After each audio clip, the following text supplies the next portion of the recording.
Bonjour, c'est Ursule encore. On est le 29 juillet 2020.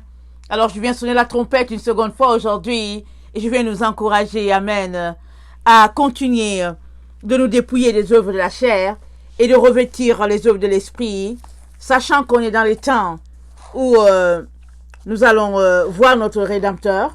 Mais avant que cela arrive, le Seigneur Jésus-Christ est en train de faire la séparation entre, amen, il est en train de séparer le bon grain du mauvais.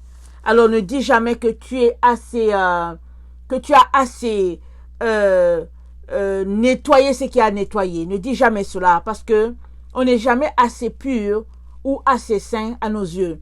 Il n'y a que Dieu qui déclare que l'œuvre de sanctification a été finie, a été achevée. Mais pour toi-même, tu peux pas le dire. Parce que c'est lui le juste juge. Alors il est donc très important que dans chaque situation, tu puisses venir et puis te remettre en question. À savoir, est-ce que je l'ai bien fait, Seigneur? Est-ce que suis-je le fautif? Et puis, etc. Et le Seigneur va te purifier, va te sanctifier. Amen. Alors, je viens terminer la vidéo que j'ai commencé ce matin, à savoir quand le désert n'est autre que ton mari ou ta femme. Parce que je pense que hier, j'ai parlé du désert, ton salut. Dans ce sens que c'est le Seigneur lui-même qui nous fait passer dans une situation de désert pour nous épurer. À l'exemple du peuple des Juifs que le Seigneur a délivré de la main de Pharaon, et ils pouvaient passer de l'Égypte en Israël en l'espace peut-être d'une semaine, mais le Seigneur les a fait passer par le plus long chemin. Ils sont passés par le désert, et passant par le désert, il y a plusieurs qui sont morts, qui ont été enterrés là. Et étant dans le désert, le Seigneur a pu voir quel type de personnes ils étaient. Eux aussi, ils ont pu voir aussi qui ils étaient, parce qu'il y a eu beaucoup de murmures, il y a eu beaucoup de plaintes, il y a eu de l'idolâtrie, il y a eu toutes sortes de péchés là-bas. Certains se sont repentis, et puis maintenant, il y a eu de l'incrédulité. Alors, si bien que les pères sont morts au désert, et les enfants, c'est eux qui sont dans la terre promise. Mais le désert, c'est le chemin de tout un chacun. C'est la voie que Dieu a choisie pour chacun d'entre nous. Alors, si tu n'aimes pas le désert, alors il se pourrait que tu ne puisses jamais arriver de l'autre côté. Parce que c'est dans le désert que toutes les épreuves sont là. Amen. Et le désert, donc, nous apprend à nous dépouiller de notre chair et d'élever l'esprit. Parce que la Bible dit que la chair ne sert de rien. C'est l'esprit qui vivifie. Amen. Alors, on a vu cela et on s'est arrêté ce matin sur le fait que il arrive des situations où notre désert n'est autre que la personne avec qui nous partageons le lit. Amen. Et quand c'est comme ça, ce n'est pas évident. Mais le Seigneur nous a appelés à marcher dans l'amour. Amen. J'aimerais ça lire 1 Corinthiens 10, le verset 13. Attends, 1 Corinthiens 13, je passe, parce que j'ai toujours tendance à inverser. C'est 1 Corinthiens 13, ça nous parle de l'amour, rien que l'amour. Et quand tu finis de lire ça, tu dis, ah, Seigneur, j'ai tout à apprendre. Seigneur, je dois retourner à l'école. Mais c'est ça les règles. Ici, on l'applique souvent dans le cas de couple, mais ça s'applique dans toutes sortes de relations. Amen, les uns avec les autres. Alors, 1 Corinthiens 13 nous dit, quand je parlerai les langues des hommes et des anges, si je n'ai pas la charité, je suis un airain qui résonne, ou une cymbale qui retentit. Et quand j'aurai le don de prophétie, la science de tous les mystères, et toute la connaissance, quand j'aurai même toute la foi, jusqu'à transporter les montagnes, si je n'ai pas la charité, je ne suis rien. Et quand je distribuerai tous mes biens pour la nourriture des pauvres, quand je livrerai même mon corps pour être brûlé, si je n'ai pas la charité, ça ne me sert de rien. La charité est patiente, elle est pleine de bonté. La charité n'est point envieuse. La charité ne se vante point, elle ne s'enfle point d'orgueil. Elle ne fait rien de malhonnête, elle ne cherche point son intérêt. Elle ne s'irrite point, elle ne soupçonne point le mal. Elle ne se réjouit point de l'injustice, mais elle se réjouit de la vérité. Elle excuse tout, elle croit tout, elle espère tout, elle supporte tout. La charité ne périt jamais. Les prophéties prendront fin, les langues cesseront, la connaissance disparaîtra, car nous connaissons en partie, et nous prophétisons en partie. Mais quand ce qui est parfait sera venu, ce qui est partiel disparaîtra. Lorsque j'étais enfant, je parlais comme un enfant, je pensais comme un enfant, je raisonnais comme un enfant. Lorsque je suis devenu homme, j'ai fait disparaître ce qui était de l'enfant. Aujourd'hui, nous voyons au moyen d'un miroir, d'une manière obscure, mais alors nous verrons face à face. Aujourd'hui, je connais en partie, mais alors je connaîtrai comme j'ai été connu. Maintenant donc, ces trois choses demeurent. La foi, l'espérance, la charité, mais la plus grande de ces choses, c'est la charité. Et la charité ici, c'est l'amour. Alors nous sommes appelés à marcher dans l'amour, peu importe ce que nous pouvons vivre. Amen. Alors il est donc important que on puisse marcher dans cet amour-là jusqu'au bout. Jusqu'au bout. Alors, parlant des événements à la fin des temps, le Seigneur nous a dit que celui qui tue par l'épée, il mourra par l'épée. Alors, il y a des gens, quand on regarde un peu, on entend les commentaires les uns les autres, il y a des gens qui disent, oui, il faut acheter des armes pour se protéger, et il faut faire ceci, il faut faire cela. Mais nous sommes appelés à marcher dans l'amour, peu importe ce qui arrivera. Amen. Alors, si donc, tu es dans une situation où tu passes par le désert, et que ce désert-là n'est autre que ton mari ou ta femme, il est très important que toi, tu puisses demeurer dans l'amour, en train de servir l'autre, en train d'aimer l'autre, même si c'est difficile. Amen. Alors, nous nous sommes arrêtés sur le verset selon lequel femmes soient soumises, parce qu'il y a beaucoup d'hommes qui tablent là-dessus pour maltraiter les femmes. Mais la soumission, au fait, ce n'est pas une soumission où on devient esclave. Parce que la soumission ici, dans la soumission, il y a l'amour. Amen. C'est une soumission volontaire. Amen.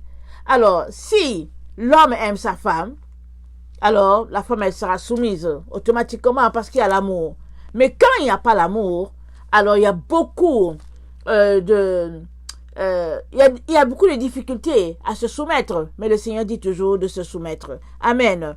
Alors, quand on arrive dans une situation comme ça, où le désert n'est pas à l'extérieur, mais que c'est dans la maison, ça demande beaucoup de sagesse. Amen. Ça demande qu'on ait beaucoup de sagesse, qu'on ait beaucoup de persévérance et qu'on ait beaucoup d'amour. Alors, je prie que le Seigneur puisse nous le donner, parce qu'on est dans le temps où la Bible dit, c'est ici la persévérance des saints. Il ne faudrait donc pas que toi et moi rations l'événement le plus important de notre vie, c'est à savoir l'attente de Jésus-Christ, parce qu'il y a une situation dans nos couples. Amen. On est capable de surmonter cela et de vivre et de marcher par l'amour. Jésus étant là pour nous aider. Amen. Alors, prenons l'exemple de la mère de Samuel. Allons-y dans 1 Samuel 1. C'est une situation vraiment assez difficile. Et quand on lit ça, souvent en tant que femme, on peut être irrité. Mais regardons comment elle a réglé son problème. Amen. 1 Samuel 1. Elle passait par un profond désert, cette femme-là. Vraiment, c'était éprouvant. Alors, on va lire. Il y avait un homme de Ramathaïm, Stophim, de la montagne d'Éphraïm, nommé Elkana, fils de Jéroham, fils de Elihu, fils de Tohu, fils de Psou, Éphratien. Il avait deux femmes, dont l'une s'appelait Anne et l'autre Pénina. Pénina avait des enfants, mais Anne n'en avait point. On ne sait pas qui des deux est l'aîné. Amen. Tout laisse croire que c'était Anne, l'aînée, parce que très souvent quand la femme ne fait pas d'enfant, alors le monsieur se donne le droit de prendre une autre. Ok, verset 3. Chaque année, cet homme montait à sa ville à Silo pour se prosterner devant l'Éternel des armées et pour lui offrir des sacrifices. Là se trouvaient les deux fils d'Élie, Ophni et Phinée, sacrificateurs de l'Éternel. Le jour où Elkana offrait son sacrifice, il donnait des portions à Pénina, sa femme, et à tous les fils et à toutes les filles qu'il avait d'elle. Mais il donnait à Anne une portion double, car il aimait Anne que l'Éternel avait rendue stérile. Sa rivale lui prodiguait les mortifications pour la porter à s'irriter de ce que l'Éternel l'avait rendue stérile. Et toutes les années, il en était ainsi. Chaque fois qu'Anne montait à la maison de l'Éternel, Pénina la mortifiait de la même manière. Alors elle pleurait et ne mangeait point. Regardez, elle pleurait, elle ne mangeait point, parce que sa coépouse la mortifiait. Elkana, son mari, lui disait, « Anne, pourquoi pleures-tu et ne manges-tu pas? Pourquoi ton cœur est-il irrité? Est-ce que je ne vaux pas pour toi mieux que 10 fils? » Hein? Est-ce que ça te dit quelque chose, ça? Il est très centré sur lui. Alors lui, il a ses enfants, il a 2 femmes, et il est satisfait à tous les niveaux. Il n'a aucun problème. Alors il dit à l'autre, « Mais pourquoi tu pleures? » Il dit, « Je vaux plus que 10 fils. » Il lui dit, « Mais est-ce que tu ne vois pas? » Quel narcissique, n'est-ce pas? Centré sur lui. Dieu merci que la vie de Anne ne s'est pas arrêtée là. Alléluia. Anne se leva, après que l'on eut mangé et bu à Silo. Le sacrificateur Élie était assis sur un siège, près de l'un des poteaux du temple de l'Éternel.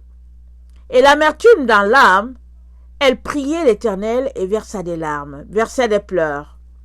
Elle fit un vœu en disant, « Éternel des armées, si tu daignes regarder l'affliction de ta servante, si tu te souviens de moi et n'oublies point ta servante, et si tu donnes à ta servante un enfant mâle, je le consacrerai à l'Éternel pour tous les jours de sa vie, et le rasoir ne passera point sur sa tête. » Comme elle restait longtemps en prière devant l'Éternel, Élie observa sa bouche.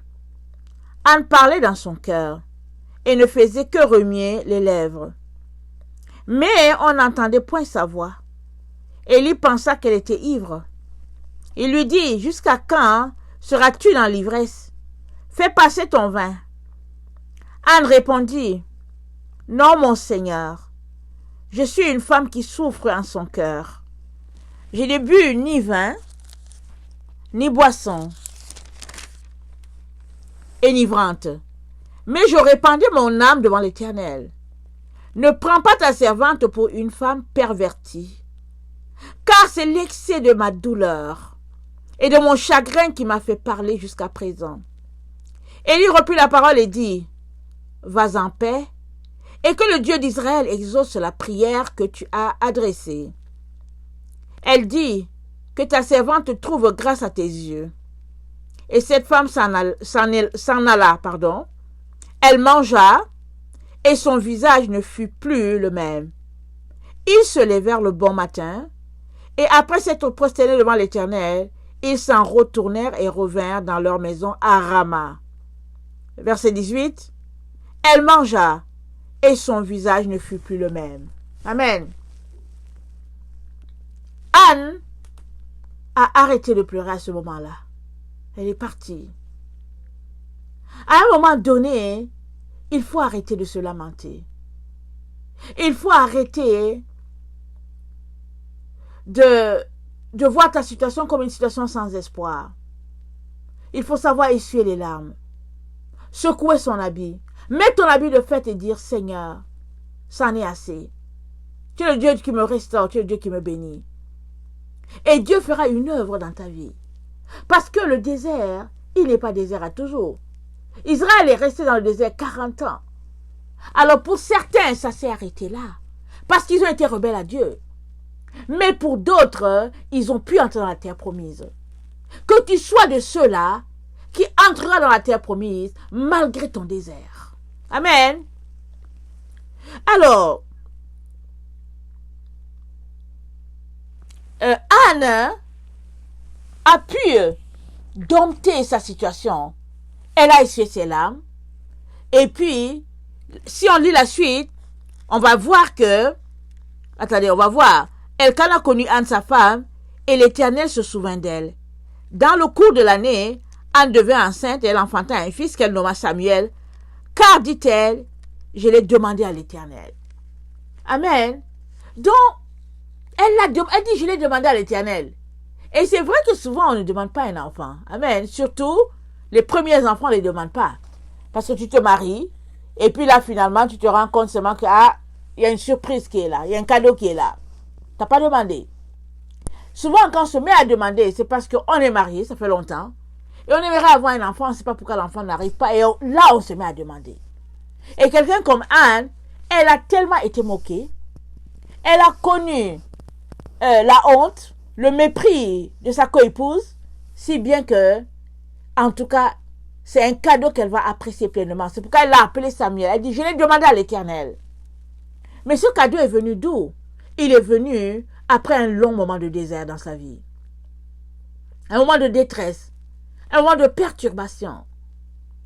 Et Dieu savait que il y avait un prophète, un sacrificateur qui remplacerait Élie. Et que ce sacrificateur était dans le sein d'une femme qu'on appelle Anne. Mais cette femme n'avait pas encore réalisé. Elle était là encore, prise avec ses soucis, prise avec ses émotions, prise dans une situation de détresse. Le temps n'était pas encore venu pour elle de saisir que, avec les larmes, elle n'aura pas grand-chose. Mais c'est dans la prière, le renoncement, que elle a pu avoir son enfant. Elle a pu avoir son cadeau. Et souvent, Dieu nous place dans les situations de désert où, de ces déserts-là, sortira un cadeau pour toute l'humanité. Parce que ce cadeau-là ne vient que par des douleurs de l'enfantement terribles. Comme j'ai dit, il y a des enfants qu'on ne demande pas. Alors, on se marie et puis l'enfant vient, c'est tout. Mais il y a d'autres, on les demande et puis là, quand on le voit, en tout cas, très souvent, on a tendance à gâter ces enfants-là. Alors, Anne devait enfanter un sacrificateur à Israël dans un temps où les gens étaient dans la rébellion. Regardez, le sacrificateur Élie lui a dit, passe ton vin. Parce que dans ce temps-là, ils passaient leur temps à aller à l'église étant sourds. Quand tu lis ça, tu te dis, mais voyons, est-ce qu'ils allaient à l'église sourds? Mais c'était monnaie courante parce qu'Élie lui dit, mais jusqu'à quand tu vas rester étant dans le vin? Elle dit, non, j'ai pas bu. Elle dit, c'est parce que ma peine est tellement grande que je suis en train de la répandre devant Dieu. Alors cet enfant-là qui est venu, il est né de la souffrance de Anne. Et Dieu savait que il avait mis en son sein un enfant, un sacrificateur pour Israël dans le temps des juges. Il savait cela. Et quand Samuel est venu, il a changé la situation qui prévalait en Israël dans ce temps-là. Mais il a fallu qu'il y ait une qui souffre, qui pleure, qui soit dans la détresse et qui ne savait pas où se tourner. Alors, tout cela pour te dire que ton désert est une situation qui amènera une grande bénédiction. Pourvu que tu continues d'enquiquiner le Père. Pourvu que tu continues de venir devant lui et que tu lui fasses un vœu comme Anne a fait. Et Dieu te fera sortir de là parce que tu seras une source de bénédiction pour beaucoup. Parce que la bénédiction, ça n'a pas juste été pour Anne. La preuve est que quand elle l'a sévré, elle allait le laisser au temple. Il est resté là-bas, séparé, consacré. Elle a tenu parole. Et Dieu lui a donné 5 ou 6 autres enfants après cela. Amen. Dieu voulait d'abord qu'elle lui donne le premier. Et après cela, il lui donnerait les autres. Alors, tout cela pour dire que notre Dieu permet les déserts dans notre vie pour nous épurer, pour nous sanctifier, pour nous amener à une meilleure connaissance de lui. Mais, jusqu'où es-tu prêt à laisser passer tes émotions pour que tu puisses enfin connecter avec ce Dieu-là, pour lui dire, Seigneur, qu'est-ce que tu veux m'enseigner? Seigneur, quand bien même je n'ai pas la chose que j'aimerais, Seigneur, je t'aime toujours. Seigneur, ma relation avec toi ne dépend pas des cadeaux que tu peux me donner. Mais ça dépend tout simplement du grand amour que tu as eu pour moi. En te révélant à moi, alors en retour, Seigneur, je veux juste t'aimer pour ce que tu es. Amen. Écoutez, il y a une autre personne qui est passée par le désert, Job. Job est passé par un désert terrible. Et j'ai lu dans un commentaire, je pense, hébraïque, que la souffrance de Job a duré 30 ans. Quand on lit l'histoire de Job, on a l'impression que les malheurs sont tombés les uns après les autres et que c'est une situation qui a duré peut-être 6 mois ou 3 mois. Mais c'est une situation qui a duré 30 ans. 30. C'est beaucoup, n'est-ce pas? Alors, les amis de Job sont venus. Ils étaient convaincus que Job avait péché et c'est pourquoi il vivait tout cela. Alors, ils sont venus pour lui dire, répands-toi. Pour lui montrer que non, trop c'est trop, Job. Parce que si tu n'avais pas péché, tu ne serais pas dans cette situation-là. Alors, répands-toi. Et puis, il lui faisait la morale. Mais Job a tenu son bout. Amen. Alors, lisons Job 13, le verset 1 à 18. On va tirer une leçon de tout ça. Voici mon œil a vu tout cela. Mon oreille l'a entendu et y a pris garde. Ce que vous savez, je le sais aussi. Je ne vous suis point inférieur. Ça, c'est Job qui parle à ses 3 amis. Mais je veux parler au Tout-Puissant. Je veux plaider ma cause devant Dieu. Car vous n'imaginez que des faussetés. Vous êtes tous des médecins des néants. Amen. Que n'avez-vous gardé le silence? Vous aurez passé pour avoir de la sagesse. Écoutez, je vous prie ma défense, et soyez attentifs à la réplique de mes lèvres. Direz-vous en faveur de Dieu ce qui est injuste? Et pour le soutenir, alléguerez-vous des faussetés? Voulez-vous avoir égard à sa personne? Voulez-vous plaider pour Dieu? S'il vous sonde, vous approuvera-t-il? Ou le tromperez-vous comme on trompe un homme? Certainement, il vous condamnera, si vous n'agissez en secret que par égard pour sa personne. Sa majesté ne vous épouvantera-t-elle pas? Sa terreur ne tombera-t-elle pas sur vous? Vos sentences sont des sentences de cendre. Vos retranchements sont des retranchements de boue. Taisez-vous, laissez-moi, je veux parler. Il m'en arrivera ce qu'il pourra. Pourquoi saisirais-je ma chair entre les dents? J'exposerai plutôt ma vie. Voici, il me tuera. Je n'ai rien à espérer. Mais devant lui, je défendrai ma conduite. Cela même peut servir à mon salut, car un impie n'ose paraître en sa présence. Écoutez mes paroles. Prêtez l'oreille à ce que je vais dire. Me voici prêt à plaider ma cause. Je sais que j'ai raison. On va s'arrêter là. Alors les amis de Job sont venus l'encourager. Alors ils ont commencé à l'accuser, un par un, et puis le discours a duré. Et Job ici dit qu'il a raison. Amen.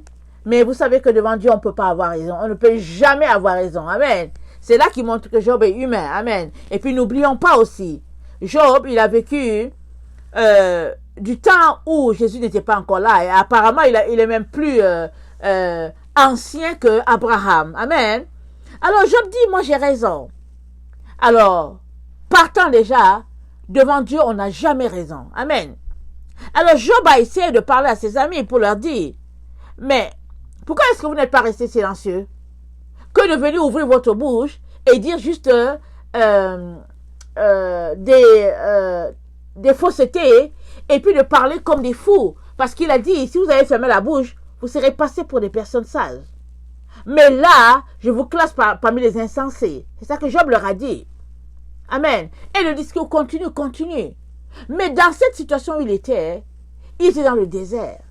Et dans le désert, il y a beaucoup de paroles qui sortent. Pourquoi Dieu permet ça? Il permet que tout ce qui est impur puisse sortir. Et Job a fait sortir des paroles, il fait sortir des paroles. Et là même il dit, j'ai raison, je vais plaider ma cause devant Dieu. Et quand Dieu l'a appelé, je pense dans Job 42, il lui dit que, mais attends, toi qui dis que tu connais là, est-ce que tu étais là quand j'ai fondé les cieux? Est-ce que tu étais là quand j'ai mis la première créature dans l'eau, parlant ainsi du Léviathan? Dieu lui pose des questions, et après cela, il dit, parle, il dit à Job, puisque tu prétends connaître, alors, pose-moi alors des questions, moi je vais répondre, puisque apparemment c'est toi qui semble être le créateur. Parce que ici, Dieu est en train d'exposer la fierté de Job. Et Dieu a challengé Job. Il l'a fait, en tout cas, réaliser qui il était. Et quand on regarde la situation, on se rend compte que dans cet état de détresse, Job cherchait une solution. Mais Dieu lui dit que devant moi, en tout cas, tu ne peux jamais être pur ou bien assez. Tu ne peux. Ça veut dire que devant Dieu, on a tous tort. On ne peut jamais dire qu'on a raison devant Dieu. Amen. Et à la fin, qu'est-ce que Job dit qu'est-ce que Dieu dit aux amis de Job? Allons-y, Job 42. À la fin, je vais juste lire le verset 7 à 8.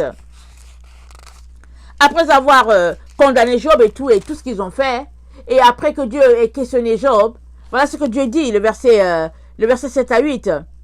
Après que l'Éternel eut adressé ses paroles à Job, il dit à Eliphaz de Théman, ma colère est enflammée contre toi et contre tes deux amis, parce que vous n'avez pas parlé de moi avec droiture comme l'a fait mon serviteur Job. Prenez maintenant 7 taureaux et 7 béliers, allez auprès de mon serviteur Job et offrez pour vous un holocauste. Job, mon serviteur, priera pour vous, et c'est par égard pour lui seul que je ne vous traiterai pas selon votre folie, car vous n'avez pas parlé de moi avec droiture, comme l'a fait mon serviteur Job. Amen.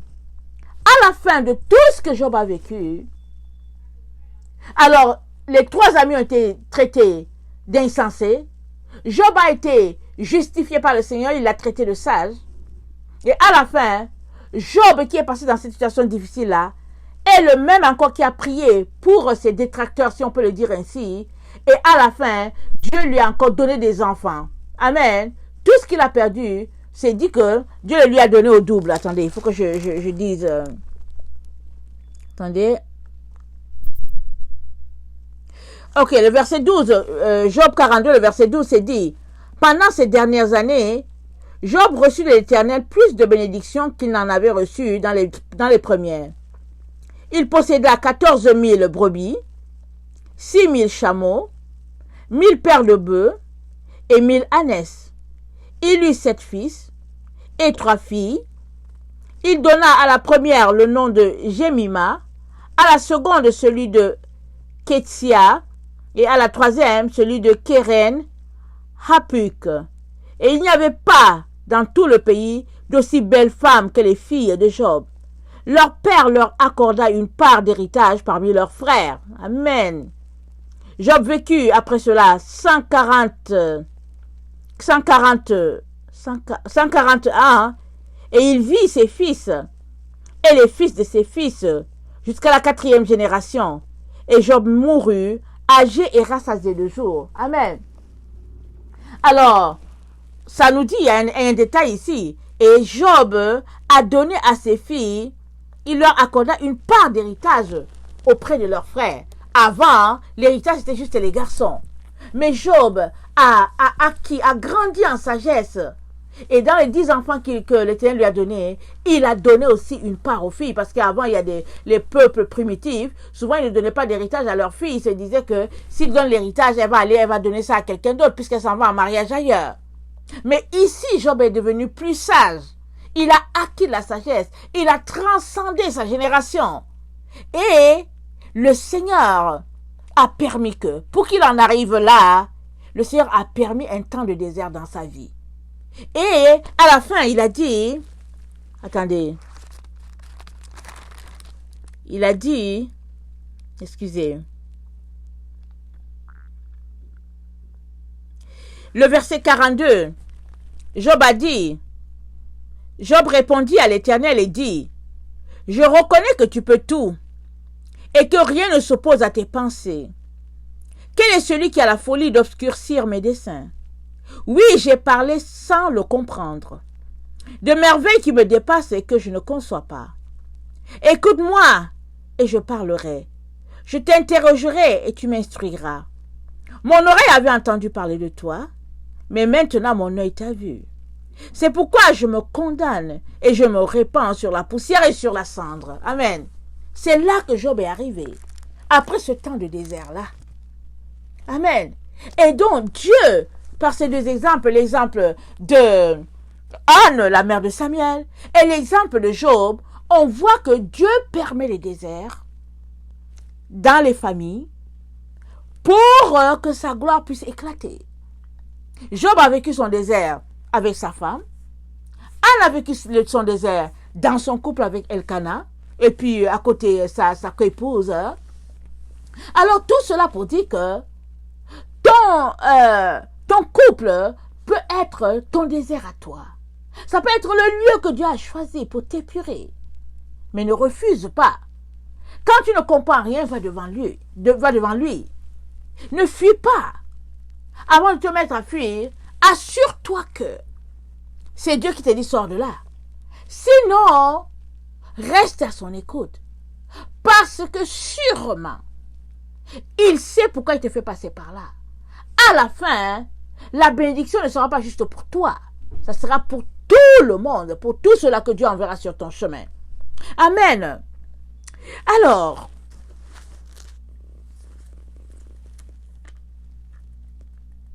attendez.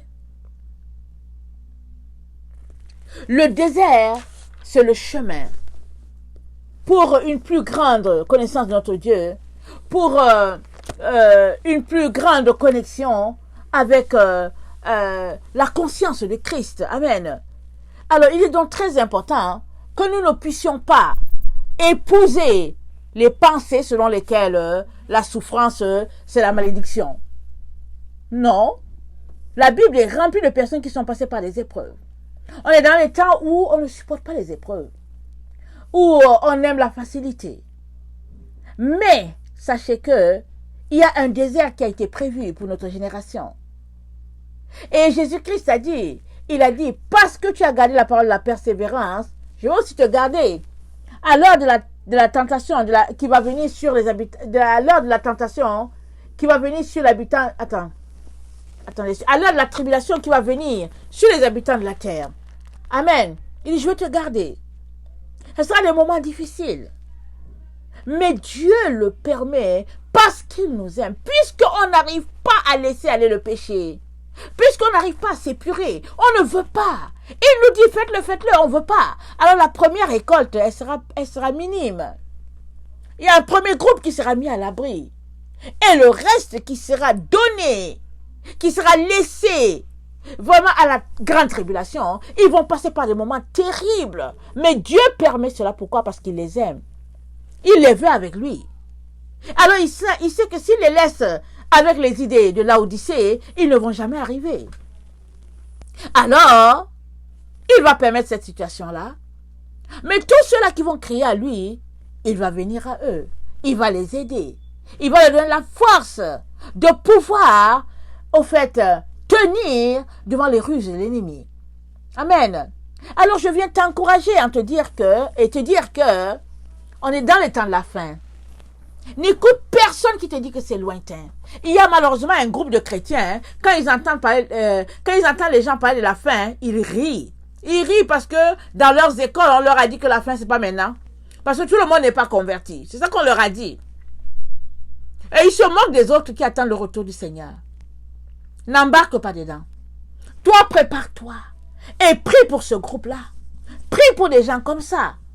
Parce que ils seront surpris. Imaginez un tel groupe, ils seront surpris. Certains seront frustrés contre Dieu, mais Dieu n'a rien à y voir. Parce que Dieu les avertit ne veulent pas.